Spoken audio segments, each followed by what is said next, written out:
බුදුන් වඳිනව නේද පුතේ? බුදුන් වඳිනවනේ. හොඳ ඕනෑ බුදුහාමුදුරුවන්ට වඳින පුදන කට්ටියට, බුදුහාමුදුරුවන්ට ගරු කරන කට්ටියට පුතේ කවදාවත් වරදින්නේ.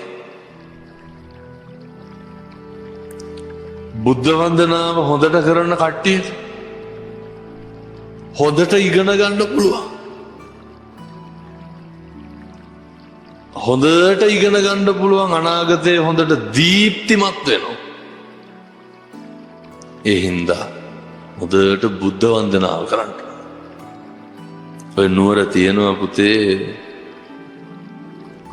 දළදා මාලිගාව. අහලා තියෙනවා? දළදා වහන්සේ වැඩේ.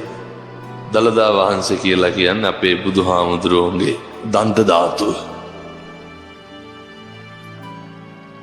මිනිස්සු ලෝකයක් වැඳුම් බෙදුම් දළදා පෙරහැර අහලා තියෙනවා. අලි ඇත්තු පිරිවරාගෙන යන ඔය දළදා පෙරහැර දවසක් මම මේ කාරණේ පුතේ කට්ටියට කියන්නේ බුදුහාමුදුරුවන්ගේ තියෙන වටිනාකම තේරුම් ගන්න ඕනේ. බුදුහාමුදුරුවෝ රකින්න කට්ටිය කවදාවත් වරදින්නේ නැහැ. දළදා මාලිගාවේ ඇතෙක් හිටිය රාජා ඇතා කියලා. අර දැකලා තියෙනවද පුතේ ඇතා පිටේ කරඬුව බැඳගෙන යනවා. ඔය රාජා ඇතා දවසක් පෙරහැර යනකොට එක පාරම පුතේ මේ උස්සපු කකුලක් බිමින් තියන්න නැතුව ඉන්නවා. උස්සපු කකුල බිමින් තියන්න නැතුව ඉන්නවා. අර ඇත්තු බලාගන්න දැකලා තියෙනවද? අර හෙන්ඩුවක් අරගෙන දිග පොල්ලක් වගේ. ඕකෙන් තමයි අර ඇතාට ඇනලා මෙල්ල කරන්නේ. ඇතා කකුල බිමින් තියන්නේ නැති හින්දා අර හෙන්ඩුවෙන් අනිනෝ. ලේනකන් අයිනෝ. එන්නට ඇතා කකුල බිමින් තියනවා? තියන්නේ නැහැ. දළදා වහන්සේගේ ගිහි බාරකාරයා තමයි පුතේ දියවඩන නිලමෙතුමා. මොකක්ද යාට කියන්නේ? දියවඩන නිලමේ. දියවඩන නිලමෙතුමා ඇවිල්ලා බලනවා. බලනකොට දළදා වහන්සේ තියෙන කරඬුව අර ගයක් වාගේ තියෙන ඇතාගේ පිට උඩ. ඕකට මොකද්ද කියන්නේ? රන්සිවිගේ. මොකද්ද කියන්නේ පුතේ? රන්සිවිගේ. ඔය රන්සිවිගේ ඇතාගේ පිටේ තියලා බැඳලානේ තියෙන්නේ. බලනකොට රන්සිවිගේ බැඳලා තිබ්බ ලණුවක් බුරුල් වෙලා. ඇතා උස්සපු කකුල බිමින් තිබ්බනම් මොකද වෙන්නේ? රන්සිවිගේ පල්ලහැට කඩාගෙන වැටෙනවා. දැන් මේ තිරිසන් සතා මේ ඇතා කකුල බිමින් තිබ්බේ නැත්තේ. බුදුහාමුදුරුවන්ගේ දන්ත ධාතුන් වහන්සේ වැඩ ඉන්න රන්සිවිගේ කඩාගෙන වැටේ කියලා. හෙන්ඩුවෙන් අනිනකොට මේ ඇතාට තිබ්බේ නැද්ද පුතේ කකුල බිමින් තියන්න? තිබ්බා. ඇයි තිබ්බේ නැත්තේ? බුදුහාමුදුරුවන්ට ගරු කරා. දිවි හිමියෙන් බුදුහාමුදුරුවන්ට ගරු කරා. දැන් අපේ දරුවෝ මොකද කරන්න ඕනේ? බුදුහාමුදුරුවන්ට ගරු කරන්න ඕනේ. හොඳට බුදුන් වඳින්න ඕනේ. දඟලන්න හොඳයිද? දඟලන්න හොඳ නැහැ. සෙල්ලම් කරන්න ඕනේ. බුදුහාමුදුරුවන්ගේ පිහිටෙන්, බුදුහාමුදුරුවන්ගේ ආශිර්වාදයෙන් අපිට පුළුවන් පුතේ මොකක් කරන්නද? අපේ ජීවිතේ ජය ගන්න. නත්ති මේ සරණං අඤ්ඤං බුද්ධෝ මේ සරණං වරං. අපිට බුදුහාමුදුරුවන්ගෙන් තොර සරණක් නැහැ. බුදුහාමුදුරුවොත් එක්ක ඉන්නකොට පුතේ දීර්ඝායුෂත් වැඩි වෙනවා. මොකද්ද පුතේ දීර්ඝායුෂ වැඩි වෙනවා කියන්නේ? බුදුහාමුදුරුවොත් එක්ක ඉන්නකොට බුදුහාමුදුරුවන්ගේ කාලේ දරුවෝ මතක තියාගන්න ඕන මේක. ඔය හිටියා තාත්තා කෙනෙකුටයි අම්ම කෙනෙකුටයි දරුවෙක් ලැබෙනවා. අර නැකත් බලනවා කියලා අහලා තියෙනවද පුතේ? නැකත් බලන කෙනෙක් උපදෙච්ච වෙලාව බලලා කියනවා මේ අර ඉපදෙච්ච කුමාරයා ඉපදෙච්ච දරුවා දවස් 7න් යකෙක් ඇවිල්ලා මරනවා කියලා. කවුද කියන්නේ? අර නැකත් බලන මිනිස්සයා කියන්නේ. මොකක් කරනවා කියලාද? දවස් 7කින් යකෙක් ඇවිල්ලා මරනවා බිලි ගන්නවා කියලා. තාත්තා අඬා ගිහිල්ලා කියනවා බුදුහාමුදුරුවන්ට, බුදුහාමුදුරුවනේ මේ මගේ දරුවා බේරලා දෙන්න. බුදුහාමුදුරුවෝ මොකද කියන්නේ? බුදුහාමුදුරුවෝ පැහැදිලි කරනවා අර තාත්තට, අද ඉඳන් දවස් 7ක් ගෙදර පිරිත් කියන්න කියන. 7 වෙනි දවසේ පුතේ බුදුහාමුදුරුවොත් වඩිනවා. අර බුදුහාමුදුරුවෝ වඩින්න තැන් වලට යක්කුන්ට එන්න පුළුවන්ද? එන්න බෑ. දැන් බුදුහාමුදුරුවොත් එක්ක ඉන්නකොට අපිට මොකක්ද තියෙන පිහිට? කිසි කෙනෙකුට අපිව විනාශ කරන්න බෑ. කිසි කෙනෙකුට අපිට හානියක් කරන්න බෑ. හිතක් රිද්දන එක බරපතල අකුසලයක් වෙනවා. එනිසා සත්පුරුෂ දරුවෝ මතක තියාගන්න ඕනේ, හෙට ඉඳන් කාටවත් තෝ කියලාවත් කතා කරන්න එපා. හෙට ඉඳන් කිසිම යාළුවෙකුගේ හිතක් රිදෙන්න කතා කරන්න එපා. හොඳ සත්පුරුෂ දරුවෝ විදිහට ඉන්න. අනෙක් යාළුවෝ ගැන හරි කරුණාවෙන් ඉන්න. අනෙක් යාළුවෝ ගැන හොඳ මෛත්‍රී සාගත සිතුවිල්ලෙන් ඉන්න. කටයුතු කරන හාමුදුරුවරුන්ට, පොඩි හාමුදුරුවරුන්ට, ඒ නැන්දලාට, මාමලාට, අම්මලාට, තාත්තලාට හරියට ගරු කරන්න, හරියට ආදරය කරන්න. මෙහෙම පුතේ දැන් මෙතන හාමුදුරුවෝ කියනවා නේද ඔයාලට මේ දේ වැරදි, මේ දේ හරි කියලා උගන්වනවනේ. මේ දේ කරන්න එපා කියලා කියනව නේද? එපා කියන දේ කරන්න ගියොත් මොකද වෙන්නේ?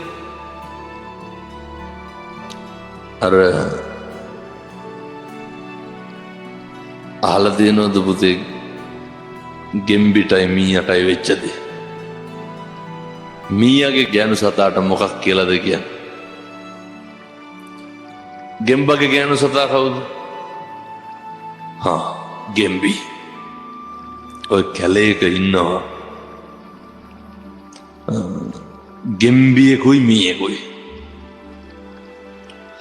ගෙම්බි මීයයි කාලයක් ඉන්නකොට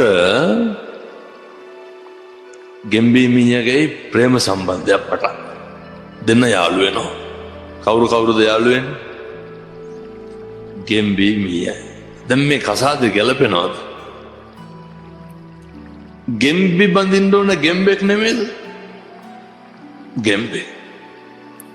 දැන් පුතේ අර ගෙම්බිට සැකයි මීයා ගෙම්බිව දාලා යයිද කියලා. ගෙම්බි මොකද කරේ? වැල් පොටක් අරගෙන, වැල් දැකලා තියෙනවනේ, වැලක් අරගෙන එක කෙලවරක් බැඳ ගෙම්බිගේ කකුලේ. අනිත් කෙලවර කොහෙද බැඳේ? මීයාගේ කකුලේ. දැන් යන තැනටම දෙන්න එකටම නෙමෙයිද යන්න ඕනේ? ඇයි එකටම යන්නේ? බැඳලානේ තියෙන්නේ. කැලේ ඇතුලේ යනකොට දවසක් ඔය දැන් පුතේ ගෙම්බෝ ඉන්නේ වතුරේද ඉන්නේ ගොඩද ඉන්නේ? ගෙම්බෝ ඉන්නේ වතුරේ. මීයෝ කොහෙද ඉන්නේ? මීයෝ ඉන්නේ ගොඩ. ගෙම්බිට ඇහෙනවා පුතේ කැලේ ඇතුලේ යනකොට වතුර පෙරිච්ච පොකුණක ගෙම්බෝ කෑ ගහන සද්දයක් ඇහෙනවා. ඊට පස්සේ ගෙම්බි මොකද කරේ? දැන් ගෙම්බිට අමතක වුණා එකපාරම මීයා අර කකුලේ බැඳගෙන ඉන්නවා කියලා. ගෙම්බි මීයාත් ඇදගෙන කොහාටද පැන්නේ? පැන්න වතුරට. කාලෙකින්නේ වතුර දැක්කේ. ඊට පස්සේ ගෙම්බි ඇති හැටි වතුරේ පේනවා. ගෙම්බි මීයා මැරෙන කම මොකද කෙරුවේ? වතුරේ පේනවා. දැන් මීයා මැරිලා අර සත්තු මැරුණාම පුතේ උඩ පාවෙනවා. උඩ පාවෙන්න ගත්තා. දැන් ගෙම්බිට බොහොම දුකයි. උඩින් ගියා උකුස්සෙක්. උකුස්සා මොකද කරේ? මොකක් කරන්නද? අර මැරිච්ච මීයා උකුස්සෝ මස්නේ කන්නේ.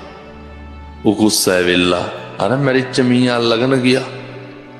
මීයත් එක්ක කවුද උඩට ගියේ? ඒ කොහොමද උඩට ගියේ? කකුල ගැට ගහලානේ තිබ්බේ. ගෙම්බි ගෙම්බෙක් බැන්දනම් ඔය විනාශ වෙනවද?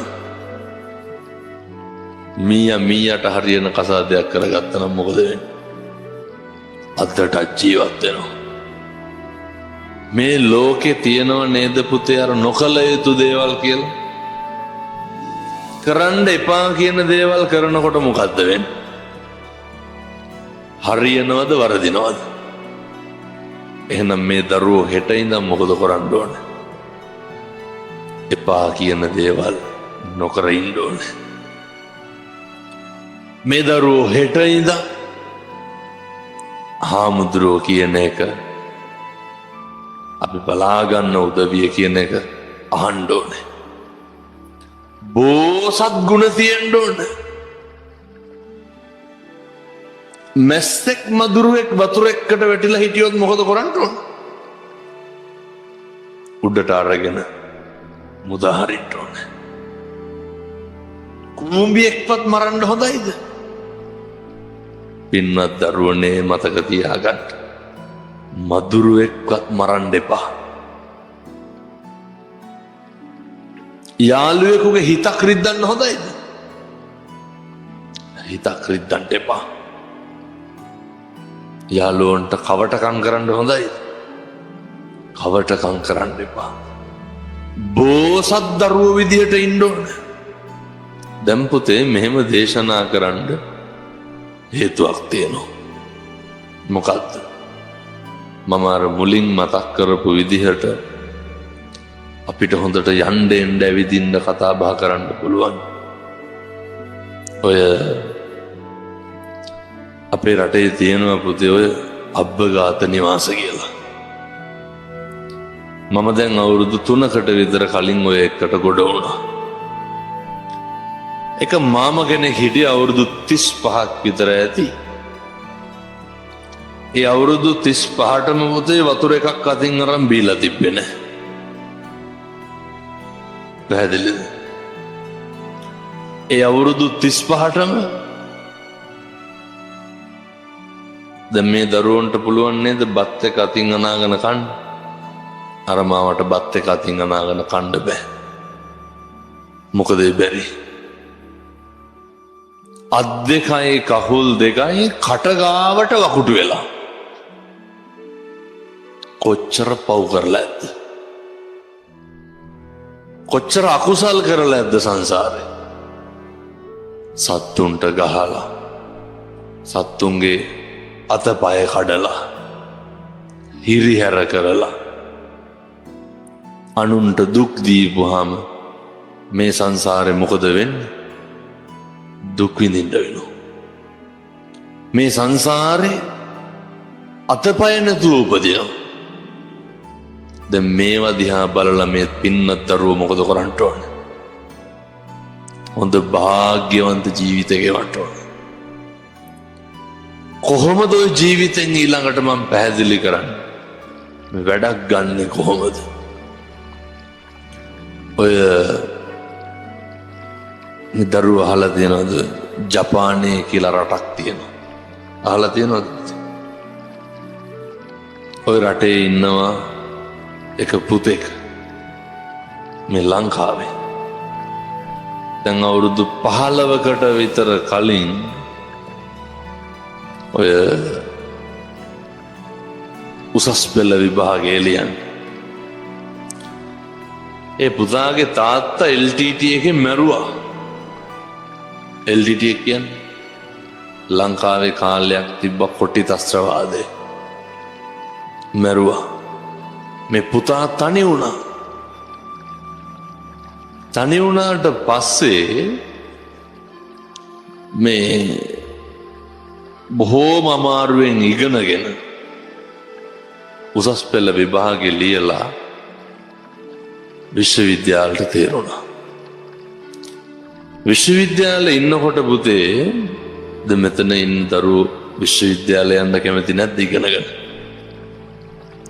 ඉගෙනගෙන ලොකු තැනකට රටේ යන්න අපිට කියලා හොඳ වාහනයක් ගන්න අපිට කියලා හොඳ ගෙයක් දොරක් හදාගන්න කැමති නේ? ඒ කැමති නම් අපි මොකද කරන්න ඕන? හොඳට මොකද කරන්න ඕන? ඉගෙන ගන්න ඕන. කොතෙන්ට යනකම් ඉගෙන ගන්න ඕන? දැන් ඔය යන පන්තියෙන් පන්තිය අද ගුරුවරයෙක් මොකක් හරි උගන්වපුවාම ඒක හොඳට මතක තියාගන්න ඕන. ඒක උවමනාවෙන් කරන්න ඕන. මොකද අර දරුවා විශ්වවිද්‍යාලේ ගිහිල්ලා අන්තිම අවුරුද්ද පුතේ ඔය ජපානයේ කියන රටෙන් ඇවිල්ලා ඒ දරුවෝ ඉන්ටර්වයුව කරනවා. ජපානයේ රැකියාවට යන. පුතාලා අහලා තියෙනවද අයියලා අක්කලා පිටරට රැකියාවලට යන? පිටරට රස්සාවකට යන්න කැමති නැද්ද? යන්න නම් මොකද කරන්න ඕන? හොඳට ඉගෙන ගන්න ඕන. ඒ ගියාට පස්සේ පුතේ මාසේ පඩිය කීයද? ලක්ෂ 18යි. ඒ තරුණයාට අම්මා හිටියෙත් නෑ තාත්තා හිටියෙත් නෑ. හොඳට ඉගෙන ගත්තා.